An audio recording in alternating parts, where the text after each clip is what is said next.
Hello everyone and welcome to Live on Air this evening. I've got with me over in Melbourne on the West Island of New Zealand the Reverend Dr. John Evans, and over in in Auckland I've got the Reverend Ian Faulkner. I don't like to be identified as a reverend, but I suppose we're a trio of mad parsons who are quite keen on politics, and tonight we're going to be discussing Brexit. We're going to be discussing the strange state of Australian politics and what all of this might mean for both Australia and New Zealand in terms of trans-Tasman relations. So it's going to be a really interesting free-for-all, and I'd like to ask, first of all, Reverend Ian Faulkner just to say a couple of sentences about himself. Over to you, Ian. Thank you, David. Hi, everybody. I'm Ian Faulkner, and at this point, I am the Methodist minister at Waiaki, East Coast Bays, and 2 years ago I was the retiring principal of Wesley College in New Zealand. Thank you very much for that. By an odd coincidence, you also at one stage were the principal of Wesley College, but not in Auckland, John. That's correct. I'm also a recently retired Uniting Church minister. I've been ordained for over 30 years and had a variety of placements. One of those including being principal of Wesley College, a university college at the University of Sydney. Other placements have been congregationally based. I've also been a general secretary, and most recently I was the minister of inner city suburb here in Melbourne, Carlton, which had a large mission component working on the local housing estate. Well, that's probably a pretty ideal background, John, for this evening's talk. And also Ian Faulkner from Wesley College in Auckland, a very multiracial, multicultural college, often dealing with the most disadvantaged groups, children and parents. So between the two of you, I think you've got some fascinating political and church-related insights for tonight's question. And the big question that I want to put to the two of you, and you can toss it around, I don't care who starts and which way it goes, is what does this Brexit issue mean for Australia and New Zealand? What's it all about? Over to you guys. What I make the observation, the fact that Britain's in or not in the European community, of itself, that's not going to greatly affect Australia. Our number one trading partner, believe it or not these days, is China. Once upon a time, the preferential treatment for our various agricultural and mining products to Britain was quite significant, but that's all a thing of the past. It's a very small component of our economy. It has had an impact on Australia. Initially, our share market prices went down and all of that sort of reaction. But I think the Brexit phenomena is more important than the actual Brexit decision. And the Brexit phenomenon is, how did this happen in Britain when everyone said it wouldn't, and how has that nation decided then to leave a broader market, a different governing regime, and just be themselves. And I think it's that phenomenon that has an impact on Australia and across the world. And we can talk about that a bit later. Yeah, that's a great beginning, John. Thank you for that. Ian, has Brexit impacted on New Zealand directly at all?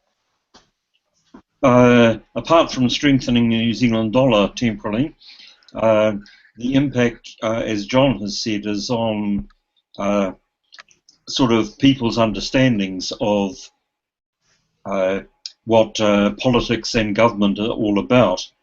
And my reading would indicate that there is a turning off, particularly by young people, about the political process, because they perceive it as not meeting the needs of the community in general, but meeting the needs of a selected group.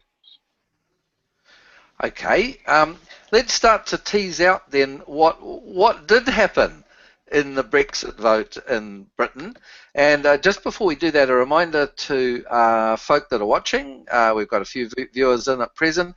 If you want to feed a question into the Q&A, you'll see the little button that you can do that. Click it and type your question in, and if we can answer it, we'll put it up. Okay, what happened? How did the impossible happen? Well, this is secondary reading of sources, but I think at one level, the political class saw that the issue was, oh, what's the impact for us on our economy? Do we gain finance? Do we gain well economically by being part of a broader market? There is a cost in having another overlay of administration. There is a sovereignty issue there that someone was telling us what to do when we were quite capable of making determinations ourselves. Europeans had their own court structure, and Britain was part of that. But as I understand it, it turned on issues like immigration and that sense of we're not in control of our own destiny anymore, and the fear of the other, and that this world is now all too complicated and we'd rather be determining this ourselves than being part of something broader. And insofar as there was an issue, as I understand it, it was along those lines of immigration as being the major concern. Yeah, so with concerns about immigration comes concerns about what is perceived as the quality of life.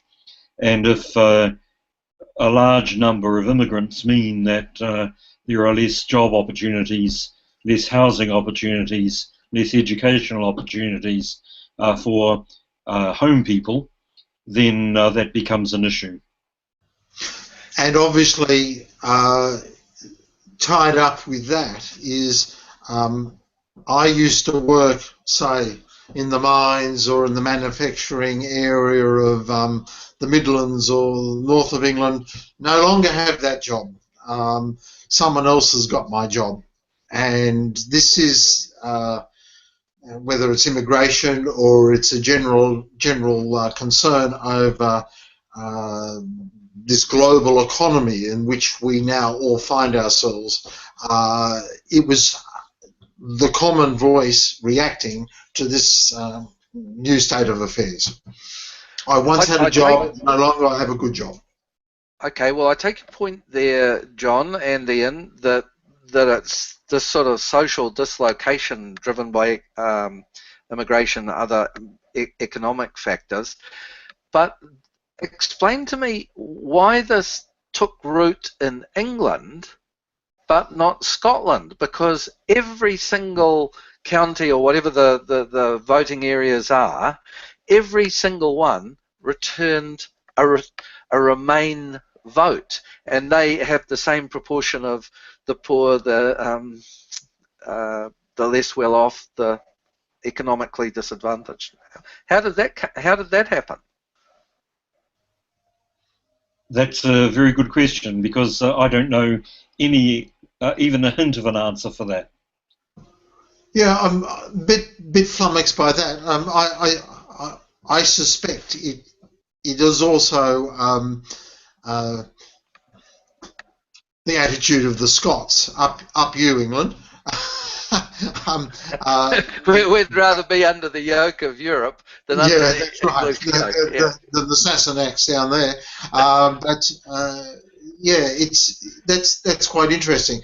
It's more easy to answer that question in Northern Ireland than it is in Scotland, because at least in Northern Ireland, all of a sudden, because of the advent of common markets and the Republic being in Europe as well as Northern Ireland being in Europe, a sense of a border between the two disappears, and there's at an economic level a sense of unity, and that was appreciated. To lose that is to lose something very important for, well, people north and south of the border in Northern Ireland in the Republic.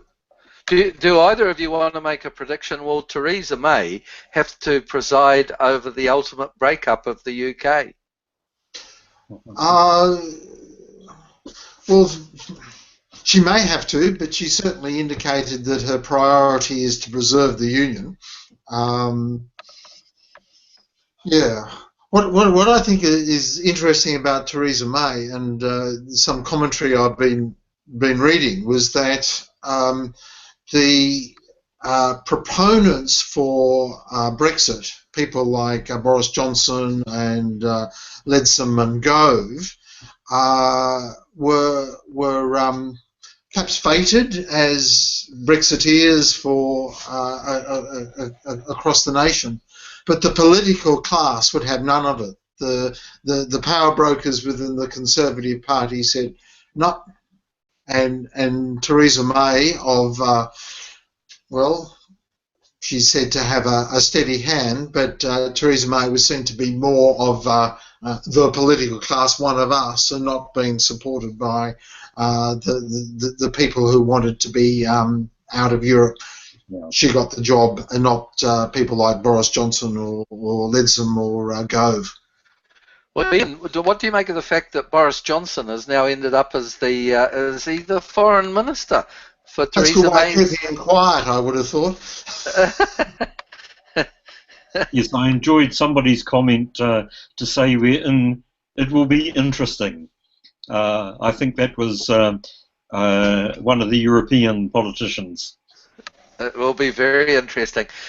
Just sticking with you, Ian, I think a consequence of what we've been talking about with Brexit, to some extent, is mirrored in New Zealand and Australian politics around this issue. Ian, are the poor getting poorer in New Zealand? And then when he's done, are the poor getting poorer in Australia, John? Very easy to answer, a resounding yes.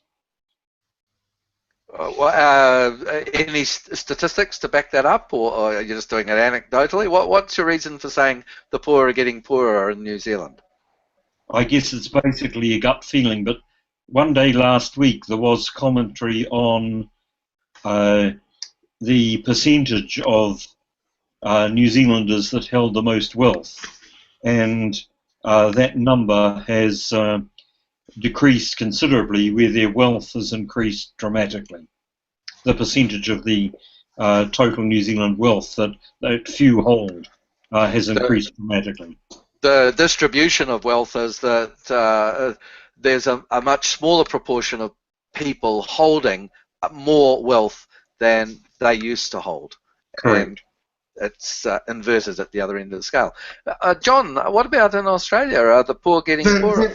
Very similar pattern, and I believe this is one of the major reasons why there's a growing groundswell of scepticism over international global economy and free trade agreements and the like. In the Australian context, there haven't been any appreciable increase in average weekly wage in recent times. In fact, it's been such a concern, it's been the stated reason why our Reserve Bank has continued to cut interest rates to further stimulate the economy, because the wage base of the economy is not growing, and so by having more money in the system through an interest rate cut is a way of stimulating the economy. In this very interesting book by Robert Wright called Saving Capitalism, he makes just hold that up. Just hold that up in front of your face, right, John. So yeah, there we are. Yep. Saving Capitalism. Thank you. For the many, not the few. It makes well, if I can just quote here, yes, it's American, but I think we'll find that this has got similar features in Australia and New Zealand. 50 years ago, when General Motors was the largest employer in America, the typical GM worker earned $35 an hour in today's dollars.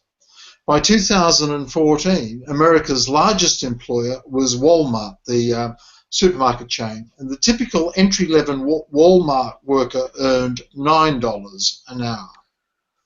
Now, that sort of phenomenon is happening within the Australian workforce. We speak of the working poor, and it's not just the level of dollars that we're talking about. It's talking about the insecurity of employment, the casualisation of the workforce, and people no longer. Long since have we had a job for life, but people no longer have that employment security in their work. As a full-time employee, they are just on contract for a certain period of time. They are casual employees. They might be in work, they might not be in work the next week. And this phenomena is part of having the market being able to compete more globally and effectively with markets, employment situation around the world. Ian, would you like to just comment on that we went through a very bad period in relation to minimum wages, or we're still in that, but also the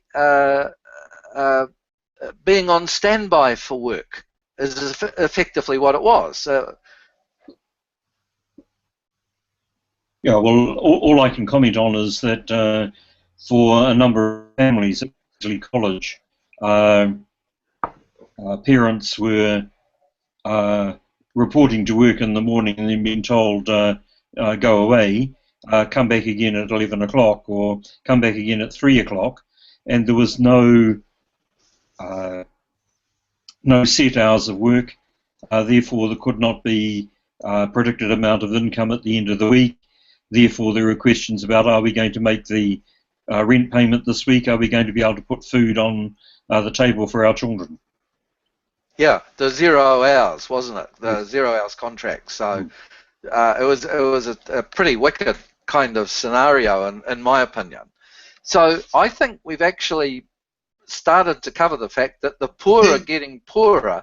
And the rich are getting richer. When you look at the level of remuneration of CEOs in finance-related industries or just any corporate that has an international flavour, the level of disparity is vast.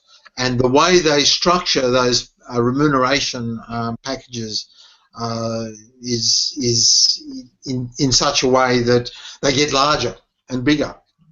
Meanwhile, well, they get bonuses for cutting their labour costs, for example, and yeah, the poor are getting poorer, rich are getting richer.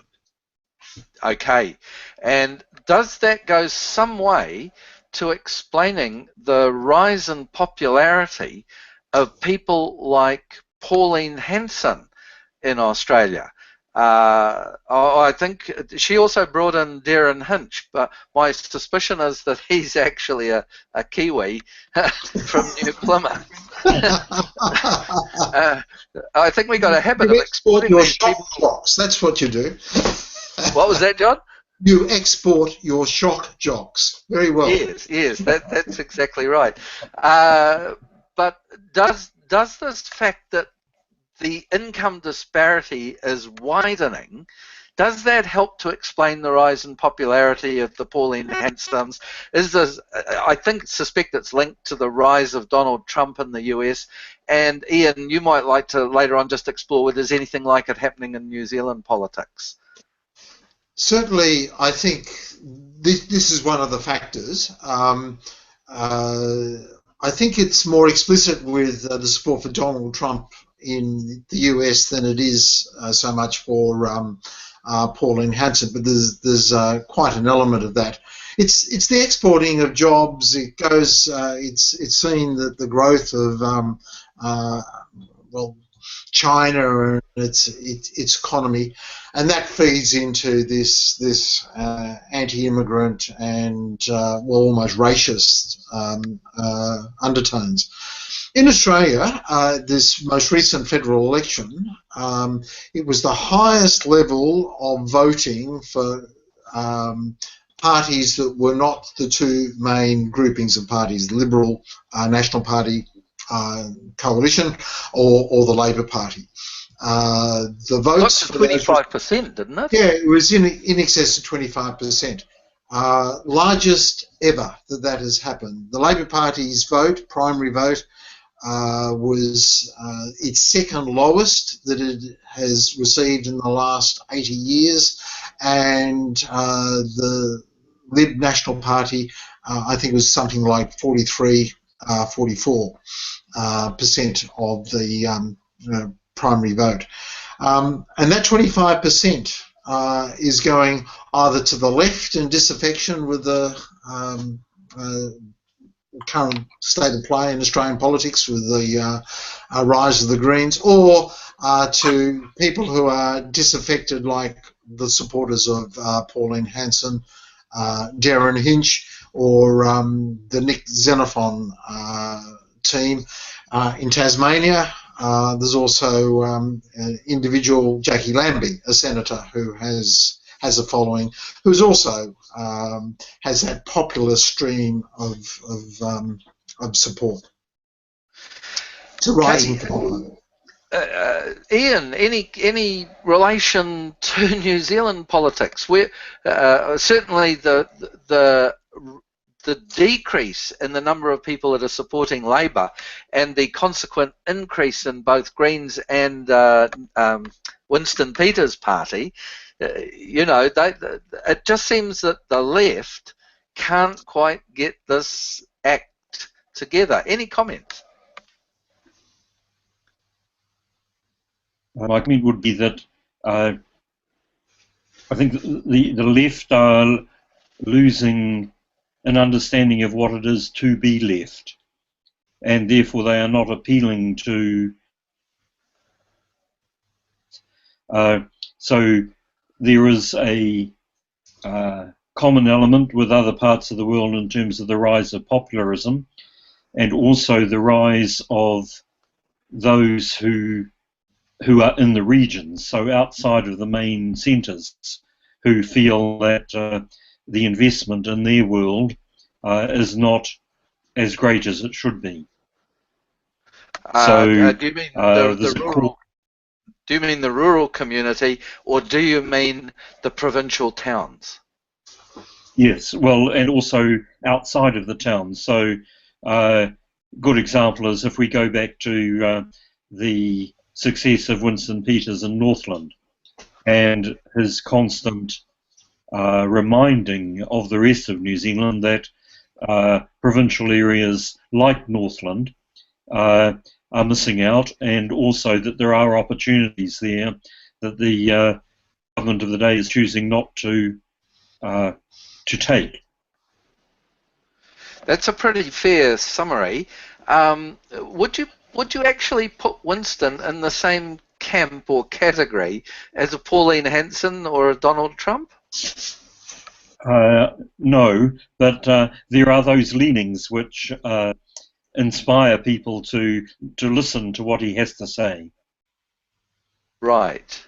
Okay, I think that's a very diplomatic answer, Ian. That's spoken like a true principal of something called Wesley College, no matter where it's located in the world.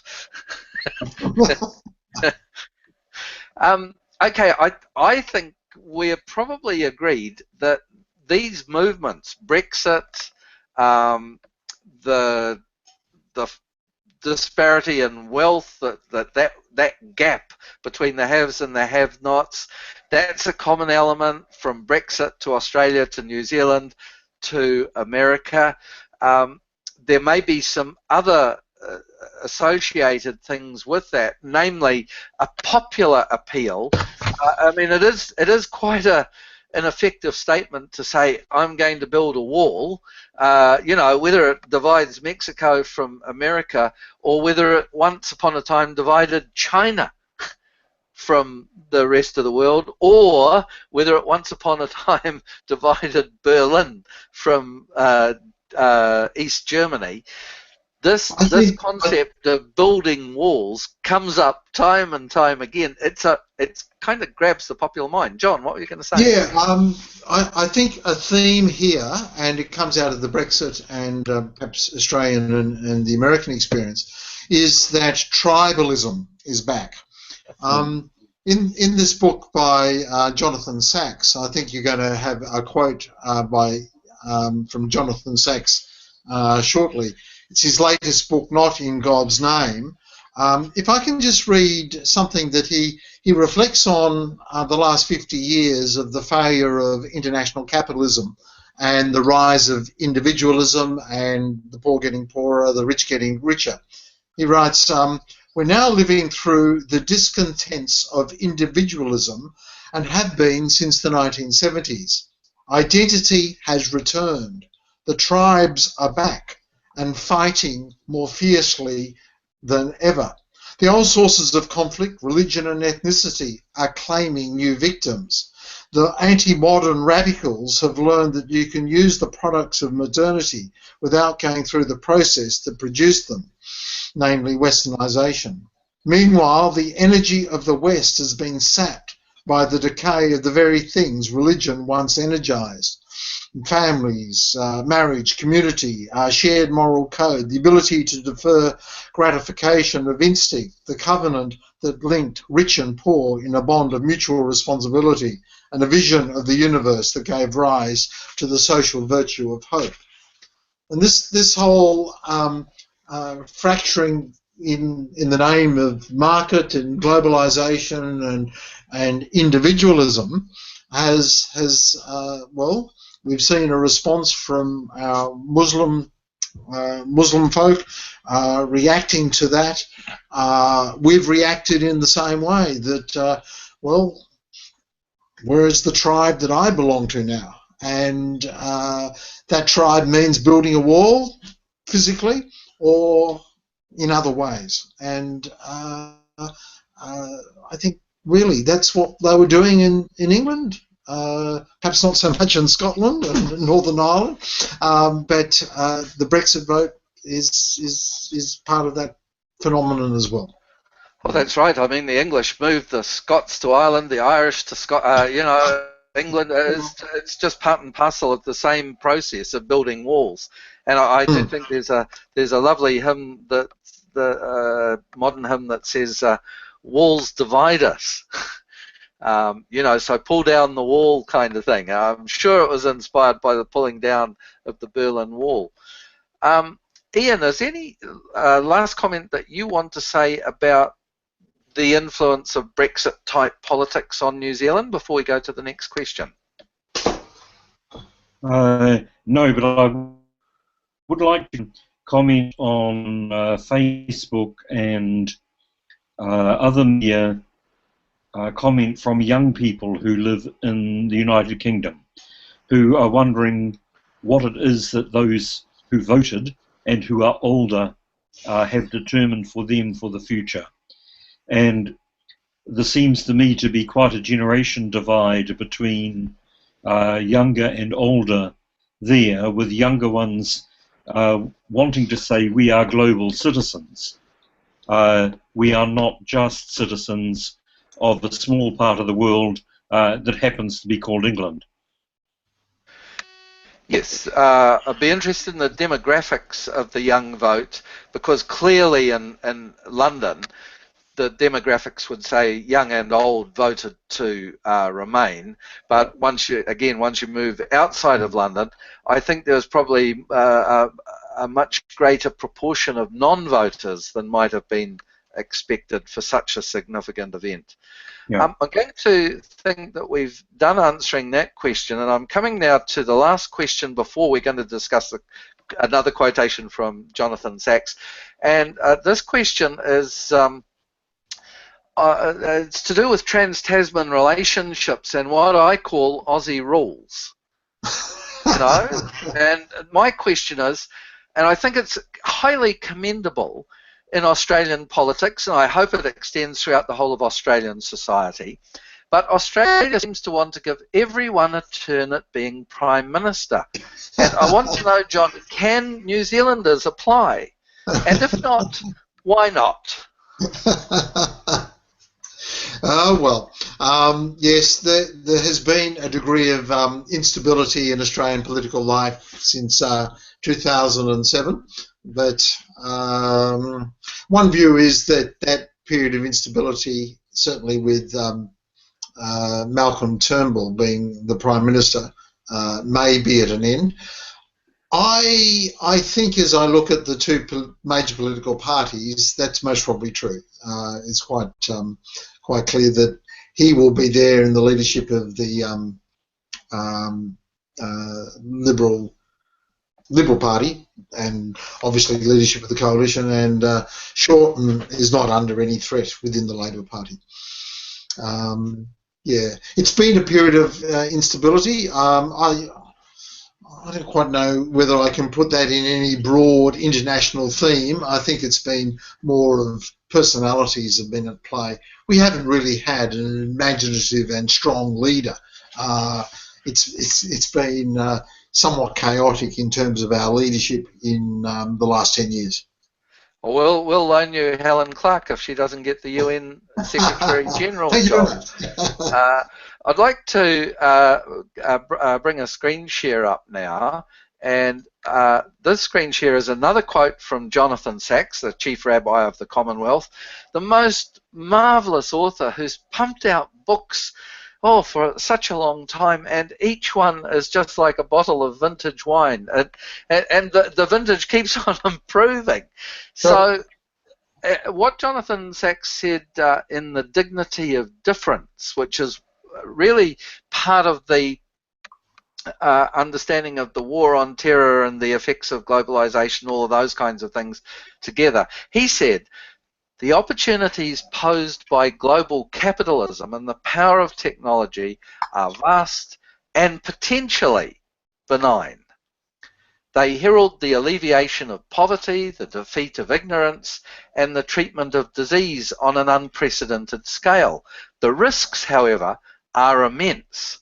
There's a real and present danger that the market, left to its own devices, will concentrate wealth in fewer and fewer hands, leaving whole nations destitute and significant numbers of people, even within advanced economies, without stable employment, income, or prospects. And I mean, you couldn't have wanted a better scenario for describing Brexit. And the little cartoon says there are a couple of guys leaving the House of Commons, and one saying to the other, let's never ask the public for their views again. And the whole Brexit phenomena seemed to me to be very well summed up. There was a Facebook thing, a video that got circulated. It was one of the first Yes Minister programs, if you can remember that. Yeah. And so Humphrey is explaining to the minister why the civil servants are delighted, why Whitehall is delighted that Britain may go into the EU. And he said, Minister, it's like this. If we go in, we can destroy it from within. And that, to me, seems to sum up exactly what we'd seen happen. The politician within the Parliament in Brussels, the Boris Johnsons, etc., they have destroyed something from within. Now, I'm going to nail my colours to the mast here. I think Jonathan Sacks is absolutely correct. Globalization is not the enemy. It is an untrammeled globalization. Yeah. that is the enemy, because there can be some highly benign effects, including, and I've got to say this, that it is out of capitalist base that the world's poverty has been gradually being solved over the last 30, 40 years, and there is very significant statistical evidence for that. So I'd like the two of you just to sum up, each within a minute or a minute and a half, whether you believe that the forces of globalization are a good or a bad thing. And I think that would be an interesting moral question for our viewers. There have been up to 4 or 5 concurrent viewers through this evening. So is globalization such a bad thing? I'm going to put Ian Faulkner, who goes by the name of Chairperson in this interview. Chairperson, would you like to tell us your answer to globalization? My view would be that it is inescapable, that the forces of globalization are so great that they're going to sweep us up and take us on that journey, and there can be no going back. I will, however, think or recall what I heard last evening at the New Zealand Society of Friends annual lecture, and the speaker there was talking about globalization, and particularly about moves towards peace or lack of peace, and the arms race and the amount of money being spent on armaments, and reinforcing the point that you just made, David, that over recent times there has been a diminishing of poverty on a massive scale. So the speaker was making it clear that she was somewhat ambivalent about globalization and the ongoing effects of that on societies worldwide. John. Yeah, I think globalization, as Jonathan Sachs highlights, has some very powerful and strong elements that we should support. It breaks down those barriers. It doesn't rely on the tribe. It has that element of justly treating all, and those Millennium Goals that we thought would never be achieved, many indeed have been achieved. But the problem has been that in the process, for example, the power of the international corporation has grown enormously, and they just haven't pulled their weight. They haven't been good corporate citizens. They've, as New Zealand more so than Australia, has discovered the use of dubious legal and financial arrangements to avoid paying tax, has meant that they gain the benefit of an ordered and structured society or global trading world, but don't pay their dues. And who benefits? Well, it's the CEOs and the shareholders, not a sense of globalization benefiting everyone, just the few. I think that's a marvellous trans-Tasman bullet to fire across. But the government just denied that there could be possibly any problem with this. And then, of course, when the report came out, they've done this sudden 180-degree turn. I'd like to draw it to a close now. I want to say, both of you, thank you very much indeed. This kind of discussion where the church is trying to get to grips with big issues, and I think the fact that we talk and we get recorded and we pump it out through the YouTube channel and people do watch. So I think the church is really gaining from this kind of discussion, and I do thank you so very much for sharing the benefit of your wisdom.